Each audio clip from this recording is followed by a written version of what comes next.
Olivia Rodrigo, hello. Hey, thank you so much for having me. So nice to meet you. You too. You got 4 more shows left, and then that is it on this tour. Yeah, isn't that crazy? Yeah, well, more crazy for you. How do you look so relaxed and well rested? I mean, Australia, the vibes are so good here. Everyone's like chill, and Yeah. I've been to the beach and been eating some good food. Have you so been it's here a nice- before? No, it's my first time. That's what I thought. Yeah, and I'm Where- loving it. Where have you been out and about? Where's the best place you've eaten since you've been in Australia? Straight to the food with you. I like that. Oh my gosh. Always. Yeah, I know. Very important. You guys are so healthy here. Like the health food's really No, good. you're looking at 2 very unhealthy No, people. really? We just want to drink and eat pizza, really. Oh, yeah, With me food too. though, on a schedule like yours, so like the King is coming here on Friday, right? Oh, wow. And the King isn't allowed to like eat shellfish and eat oyster, like all those things, just because he's the King, right? We can't have the King like struck down.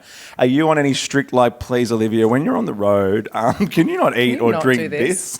You know, I was a little worried. There were certain places, like we were in, I forget where we were. We were in maybe like Hong Kong or something, and everyone's like, we're going to go get some street food from the street vendor, and it's going to be so good. And I was a little worried. I'm like, the last thing I want is an upset stomach, and I'm on stage like, oh, wow, Yeah, feeling that. So been a little careful, but got to eat healthy and not get sick and stuff. So. Because we talk to a lot of artists, and it seems to be a common theme. Like, it's not as rock and roll as it used to be. It really is. You've got to take care of yourself because this is like a marathon. Touring around the world is like a marathon. 20 years ago, you would be drunk right now.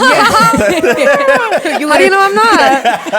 And now look at all your water and your fruit. Yeah, It's no. so lame. I keep it very boring. It's a little bit. I mean, it's exciting and amazing traveling the world and seeing all these amazing places. But it kind of you have to really keep on the straight and narrow. I know. Right? It's almost like, it feels like athletic in a certain way. Like I eat super clean and like have to work out, and you notice like if you just veer off the straight and narrow just a little bit, the shows are so much harder. So yeah, it's been a real exercise in discipline and self-care, but it's been great, and I've been loving it. Well, there's no one that can step into your place and do Yeah, your job. yeah. Everyone else can get sick. You can't get sick.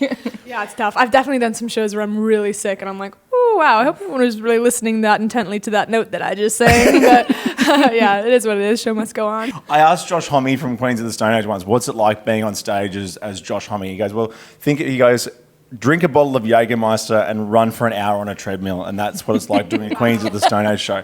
How would you encompass doing an Olivia Rodrigo show in that vibe? That's wow, that's a great metaphor. I like that. I mean, it does feel like you get off stage and you feel like you just ran a marathon Yeah. or something. But also, I just feel like all of my shows, I feel so lucky. Everyone's been so loving and sweet, and so it's kind of like a mix between going and doing a marathon and also like hanging out with your friends who are like really happy for you and supporting you. So I'm very lucky, and it's always really good vibes. You look so comfortable on stage because I saw you in 2022 at Glastonbury. Oh my gosh, amazing! And you know, like Glastonbury's a bit up itself, let's be honest. Like the pop artists at Glastonbury and all this stuff. But That's you, that's you. that's me. That's you. No, I'm blaming Glastonbury. You owned that a whole before. I watched that back with my daughter especially so many times.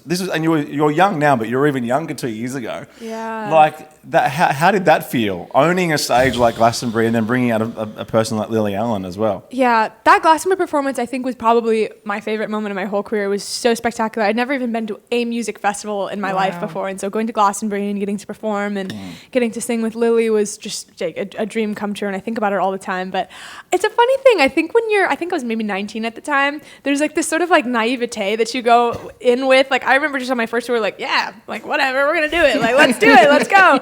And like nowadays, I actually get a little more nervous as I'm older. I think I you know, you just kind of know more and see more, and you just get a little more in your head about it. But back then, I was just dauntless, just going up there, I love doing that, my though. thing. There's a lot Yeah. more pressure on you now, though, right? Because you are like we were kind of saying before, you are the one carrying this world tour. Yeah, you're an industry now. Yeah, and like because it's show you've got a show tonight, right? Tomorrow. Tomorrow. Yeah. Like, what is a typical show day for you? Yeah, I wake up pretty late. I get so much sleep on tour. It's like ridiculous. People make fun of me. I'll get like 13 hours and I'll be like, oh, I'm so tired. I should have gotten 14. Like, so lots of sleep, exercise, you know, just kind of chill. I mean, the show, it's only 90 minutes, but it's just like, it's very draining. And so sometimes I'll go to a park and hang out and read and just keep it really chill and, you know, save all my excitement for the stage. Well, I Yeah. can't wait to see you tomorrow. I'm taking my 11-year-old daughter. She gave me this to give you, by the way. No way. Oh my God. Yeah, right. That's so sweet. She also sent me a video to show you, but it goes for 40 seconds and we're under so much time. yeah. But just know you'll have an 11-year-old and a That's 43-year-old fan there. What's her name? Her name's Bo. Bo, cute. Tell her I say hi. Yeah, well, we're both very excited. Is that strange? Like, you're a fan, because, like, so I can reluctantly take my daughter to shows, but I'm genuinely so excited about tomorrow night. We both are. Is that crazy to know that you have an 11-year-old and a 43-year-old out there, like, singing That are along? equally as excited. I love that. I mean, that's like a dream come true. We have this. I usually at a certain part of the show, I'm like, did anybody come with their mom or their dad? And they're like, woo! And then I make them give their mom or their dad a hug, and it's like my favorite part of the show. I like literally get misty-eyed thinking about it because I just look out and there's all these parents like telling like their kids that they love them, and their kids telling their parents that they love them, and it's actually like the highlight of the show. We'll be wearing our Guts t-shirts tomorrow night. Thank you so much. Okay. We've been tight for time, but it's been a pleasure meeting you. Such a pleasure. Nice to meet you guys. I look forward to seeing Bo. You'll hear one of us. And you'll be him. Thank you so much. Thank you. So nice to meet you. Ricki-Lee, Tim, and Joel.